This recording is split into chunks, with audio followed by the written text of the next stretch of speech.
Inħarġu ftit iktar minn miljun u 400,000 euro f'multi lil dawk il-kumpaniji li ħadmu iktar minn 20 persuna u m'għadux mal-liġi li tirregola l-impjiegi ta' persuni b'diżabilità f'postijiet tax-xogħol ta' ċertu kobor.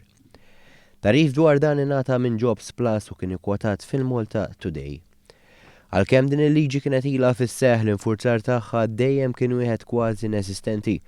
Dan sakemm l-amministrazzjoni preżenti għamlet ċara li ma kienitx se tittollera iktar din is-sitwazzjoni. Jirriżulta li hemm total ta' 486 kumpanija li ħadmu iktar minn 20 persuna li huma konformi mal-liġi. Filwaqt li 557 oħra għadhom ma regolawx il-pożizzjoni tagħhom. Numru ta' kumpaniji diġà għażlu li jħallsu l-kontribuzzjoni ta' 10,000 euro għal kull impjegat li suppost iħadmu, minn fejn ġabru 442,000 euro. Fondi li jintużaw fi programmi ta' taħriġ għall-istess persuni b'diżabilità. Fuq kollox it-taħriġ u l-infurzar tal-liġi qed ikunu kruċjali biex iktar persuni jintegraw fis-soċjetà. Sa Diċembru 2015 kien hemm 2466 persuna b'diżabilità jaħdmu full-time.